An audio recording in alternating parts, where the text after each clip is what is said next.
எனது அன்பு துலாம் ராசிக்கார நேயர்களுக்கு எனது இனிய வணக்கங்க. நம்ம இன்னைக்கு வீடியோ பதிவுக்குள்ள முழுமையா போறதுக்கு முன்னாடி முருகரை மனதார வணங்கிட்டு பதிவுக்குள்ள போகலாங்க. ஓம் முருகா போற்றி, ஓம் முருகா போற்றி, ஓம் முருகா போற்றி. எனிக்காக்கும் முருகனே போற்றி. நல்லதே நடக்கும், நல்லது மட்டும்தான் நடக்கும். நம்மளோட துலாம் ராசிக்காரங்க சமநிலையோட வாழ்வாங்க. சண்டைய சமாதானமா மாத்தக்கூடிய திறமை இவங்களுக்கு பிறவியிலேயே இருக்கு. அழகையும் அன்பையும் விரும்புற மனசு இவங்க கிட்ட அதிகமா இருக்கு. யாருக்கும் துன்பம் வராத மாதிரி எல்லாரையும் இணைக்க நினைப்பாங்க நம்மளோட துலாம் ராசிக்காரங்க. அனைத்து உறவுகளுக்கும் எனது அன்பான தமிழ் புத்தாண்டு நல்வாழ்த்துக்களுங்க. இந்த தமிழ் புத்தாண்டு பராப வருஷம் பிறந்திருக்கு. ஒவ்வொரு தமிழ் புத்தாண்டுலையும் ஜாதக ரீதியா ஜோதிடத்துல கட்டங்கள்ல நிறைய மாற்றங்கள் ஏற்படும். அதுல இந்த காலகட்டத்துல சூரியன், சந்திரன், அங்காரகன், புதன், குரு, செவ்வாய், சுக்கிரன், சனி, ராகு, கேது ஆகிய கிரகங்கள் இந்த வருஷத்துல எப்படி சஞ்சாரம் செய்ய போறாங்க, அதற்கு எப்படி நமக்கு பலன்கள் கிடைக்க போறது அப்படிங்கறத பத்தி இப்ப நாம தெரிஞ்சுக்க போறேங்க. விதவிதமான யோசனைகளை இப்ப நான் சொல்ல போறேங்க. நல்லா கவனிங்க. யோசனைகளை சொல்ல போறேன், பிடிச்சவங்க அதை பின்பற்றுங்க. இதையே நம்ம தாரக மந்திரமா எடுத்துக்கிட்டு உள்ள போயிடலாங்க. அதுவே நமக்கு லாபமா இருக்குங்க. நமக்கு இந்த யோசனையெல்லாம் பிடிக்காதுங்க. அறிவுரை கிடையாது, எப்படி நடந்துக்கணும்னு அறிவுரை கிடையாது. யோசனைங்கிறது நம்ம வெற்றி பெறதுக்கு ஒரு அழகான பாதை. நம்ம ஒரு புத்தாண்டு அப்படின்னா என்ன பண்ண போறோம்? நல்லா கவனிங்க. காலையில எழுந்திருக்கிறோம், நியூ இயர் தமிழ் புத்தாண்டு காலண்டரை கிழிப்போம். அவ்வளவுதான். வருஷம் இது நடக்கும். வேற இதை தாண்டி வேற எதுவும் நடக்க போறது இல்லை. இந்த காலண்டர்ல ஒரு பேப்பர் மாறும். புத்தாண்டு பறந்துருச்சு, எல்லாம் சந்தோஷம். அப்படி திரும்பி பாருங்க, நம்ம வீட்டுல நேத்து ராத்திரி யாரெல்லாம் கோபமா இருந்தாங்களோ அவங்கெல்லாம் அதே கோபத்தோட தான் இருப்பாங்க. நம்ம சொந்தக்கார யாரெல்லாம் நம்ம மேல வன்மமா இருந்தானோ அவனும் அதே மாதிரி தான் இருப்பான். நமக்கு இருக்கிற நண்பர்கள் எல்லாம் நமக்கு பழைய கடனை கொடுக்காம நம்மளை ஏமாத்திக்கிட்டு இருந்தானா அப்படியே தான் இருப்பான். ஏற்கனவே 4 பேரு புதுசா பழசா ஏமாத்தி இருப்பான். இப்ப புதுசா ஏமாத்திருக்கு ஒருத்தர் ட்ரை பண்ணிக்கிட்டே இருப்பான். ஸோ இப்ப புத்தாண்டு பிறந்திருக்கு. ஏதாவது மாறணும்னு நினைச்சா நான் மட்டும்தான் மாறணும். நான் நாளையில இருந்து நல்லவனா இருக்கணும்னு நானா நினைக்கிறேன். இல்ல நாளையில இருந்து நல்ல கணக்க போடணும்னு நினைக்கிறேன். நாளையில இருந்து நான் இப்படியெல்லாம் திட்டமிட்டு வெற்றி பெறணும் அப்படின்னு நினைக்கிறேன். நான் நினைக்கிறதுனால மட்டும் என்ன நடக்க போகுது? கொஞ்சம் யோசிச்சு பாருங்க. இந்த சமூகத்துல முதல்ல ஒவ்வொரு குடும்பத்திலையும் அங்க உங்களுக்கு ஒரு 4 பேராவது ஒரு குடும்பத்துல இருப்போம். குறைஞ்சது 3 பேராவது இருப்போம். 3 பேர் இருக்கிறதுனாலதான் புருஷன் பொண்டாட்டி ஒரு புள்ள, இதுதான் குடும்பம். புருஷன் பொண்டாட்டி 2 பேராவது ஒரு குடும்பம். இதுக்கு அடுத்தது மாமனார் மாமியார் இப்படி இருப்பாங்க. எல்லாரும் மாறுவாங்களா? எல்லாருக்கும் முதல்ல இன்னைக்கு புத்தாண்டு தெரியணும். இன்னைக்கு புத்தாண்டு, இன்னையில இருந்து நான் சில சபதங்கள் எடுத்துக்கிறேன். யார் மனசையும் நோகடிக்காம வாழணும்னு நினைக்கிறேன். அதுக்குன்னு எல்லாத்தையும் ஏத்துக்கணும்னு அவசியம் கிடையாது. பிடிக்கலனா ஒதுங்கி இருப்போம். அதுக்கு நம்ம வார்த்தைகளால யாரையும் சுட வேண்டிய அவசியம் கிடையாது. இத நான் மட்டும் மாறி என்ன பலன்? எதிர உள்ளவனும் மாறணும். நாம் எதிர உள்ளவன் செய்யற தப்ப செஞ்சுக்கிட்டே இருப்பான். ஆனா நான் மட்டும் அவனை மன்னிச்சு கொண்டே இருக்க வேண்டும். அப்படின்னா ஒரு நாளும் நமக்கு அந்த புத்தாண்டு புதுசா தெரிய போறது இல்லை. அப்ப புத்தாண்டு அப்படிங்கிறது நம்ம குடும்பத்துல இருக்கக்கூடிய ஒவ்வொருத்தவங்களும் நம்ம கிட்ட இருக்கிற குறைகளை குறைஞ்சபட்சம் நீக்கிறதுக்கு முயற்சி பண்ணணும். குறைஞ்சபட்சம் நீக்கிறதுக்கு சில நிறைகளை நாம அதிகபட்சம் எடுத்துக்கொள்றதுக்கு முயற்சி பண்ணணும்.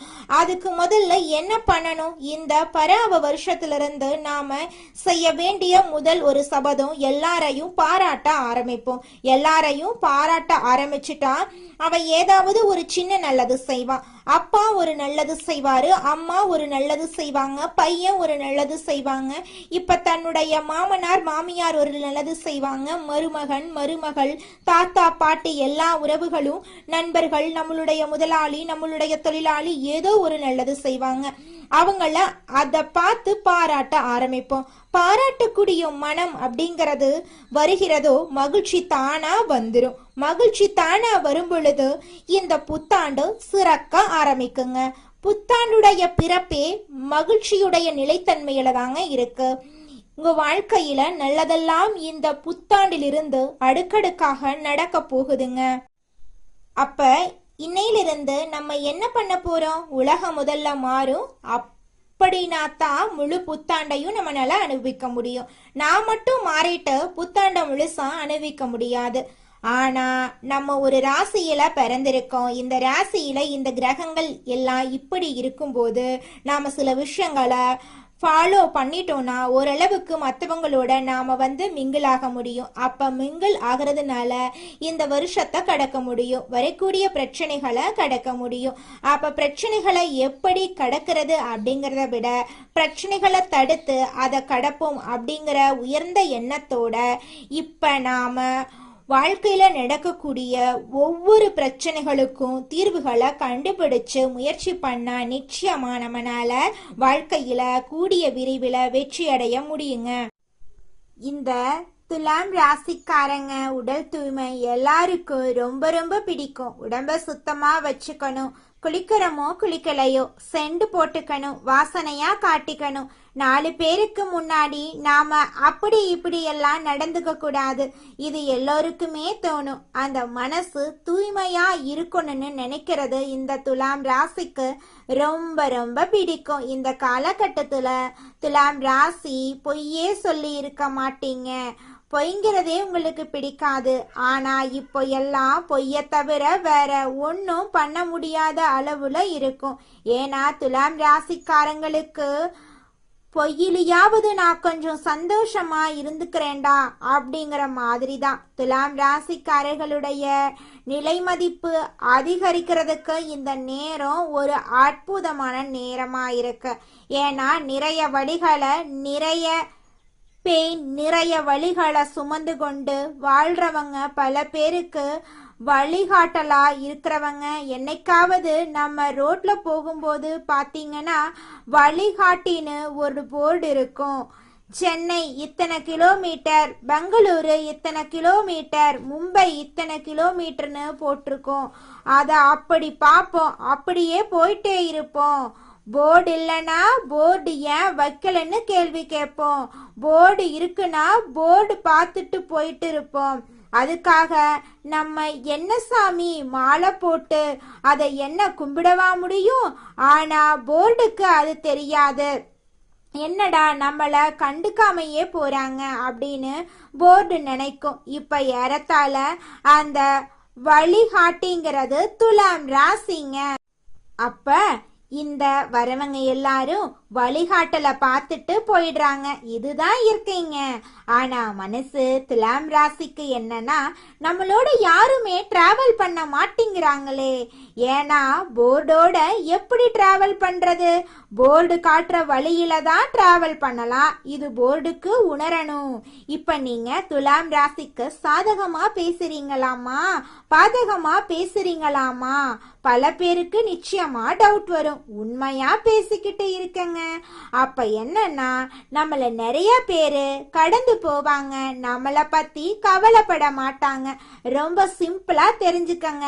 நம்மள கடந்து போவான், அவன் நம்மள வச்சு செய்வான், அவன் வேலைக்காக பயன்படுத்திப்பான். ஆனா நம்மளோட அக்கறையா ஹேண்டில் பண்ண மாட்டான். நம்மள பத்தி துளி கூட யோசிச்சு பார்க்க மாட்டாங்க.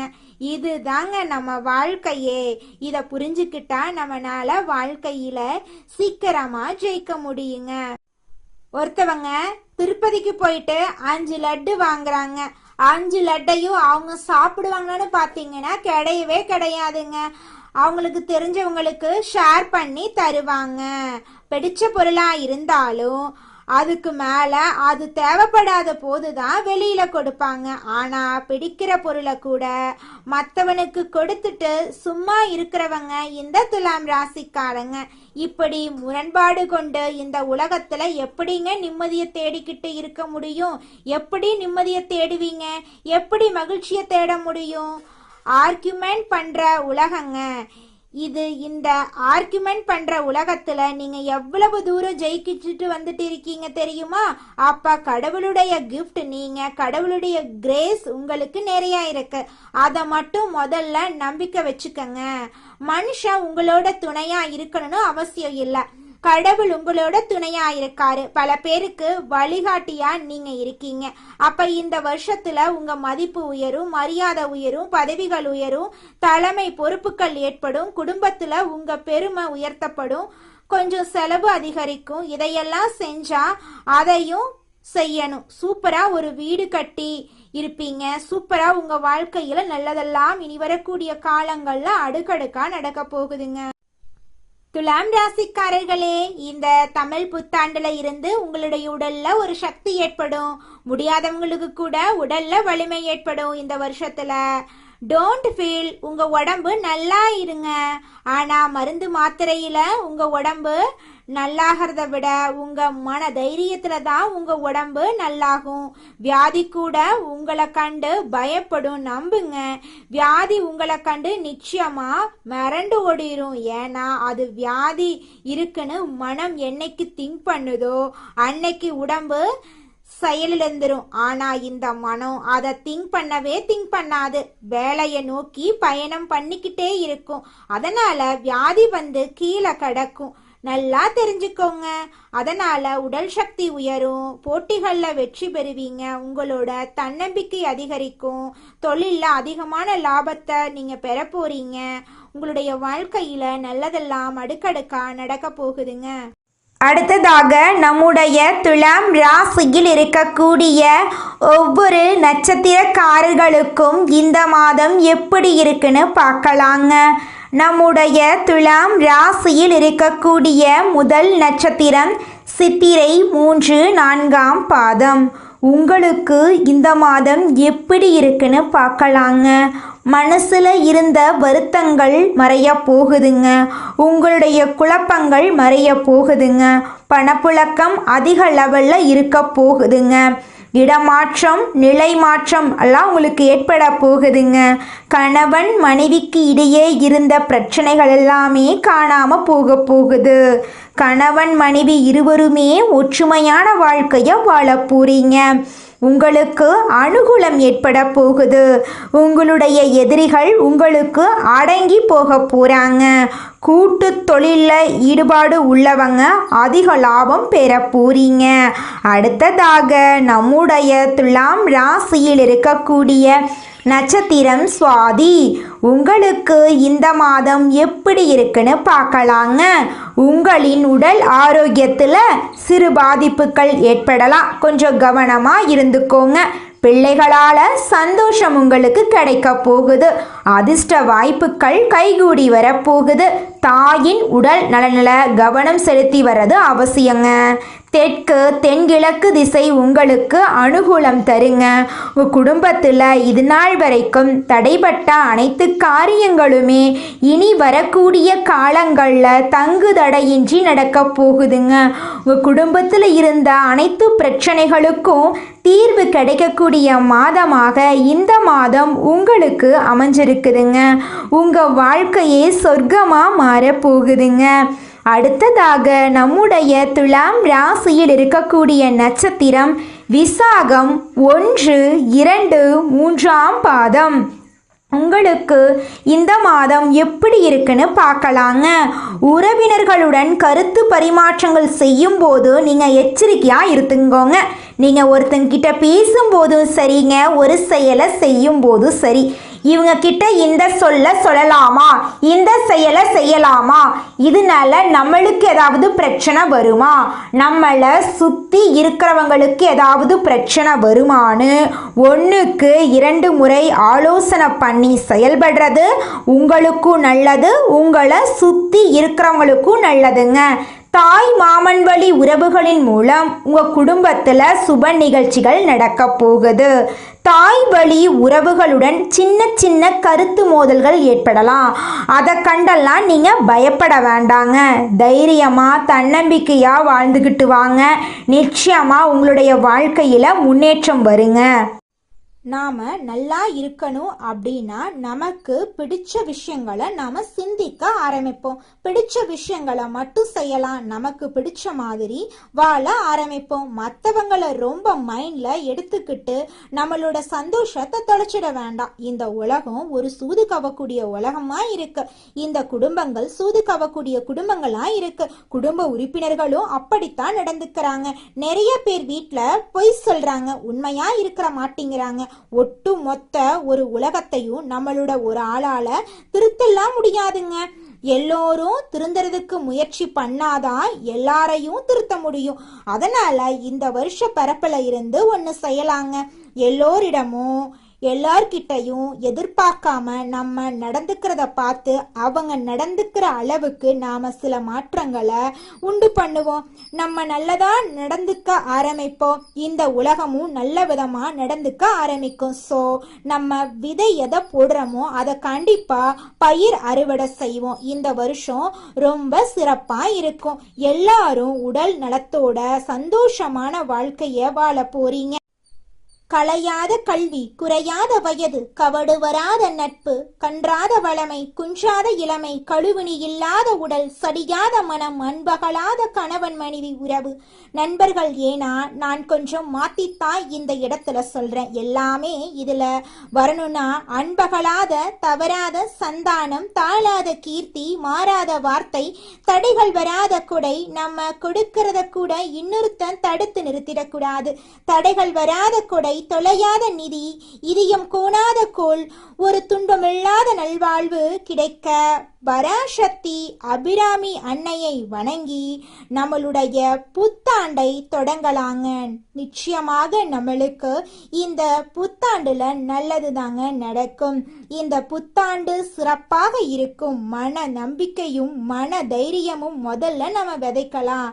எதுவும் நம்மளால் முடியும். நன்மையும் தீமையும் நம்மளாதான் வருது. நம்ம செயலாலதான் வருது, சொல்லாலதான் வருது. நல்லதே செய்வோம், நல்லதை செய்வோம், நல்லதே நடக்கும். உங்கள் வாழ்க்கையில் மேலும் நல்லதெல்லாம் நடக்க நீங்கள் செய்யக்கூடிய பரிகாரம் என பார்த்தீங்கன்னா, உங்கள் வீட்டுக்கு பக்கத்தில் இருக்கக்கூடிய வயதான முதியவர்களுக்கு உங்களால் முடிந்த உதவிகளை செஞ்சுக்கிட்டு வாங்க. இந்த உதவியை செய்யறதன் மூலமாக நீங்கள் செஞ்ச பாவங்கள் நிச்சயமாக குறையுங்க. உதவி செய்யணும் அப்படிங்கிறதுக்காக நீங்கள் ஆயிரக்கணக்கில் லட்சக்கணக்கில் பணம் செலவு பண்ணணும் அப்படிங்கிற அவசியம் கிடையாதுங்க. உங்களால் முடிஞ்ச அளவுக்கு ஒரு வேளை முதியவர்களுக்கு உணவு வாங்கி கொடுத்தா கூட போதுங்க. இந்த உதவியை செய்யறதன் மூலமா உங்க வாழ்க்கையில நல்லது தாங்க நடக்கும். நல்லது மட்டும்தாங்க நடக்கும். நன்றி, வணக்கம்.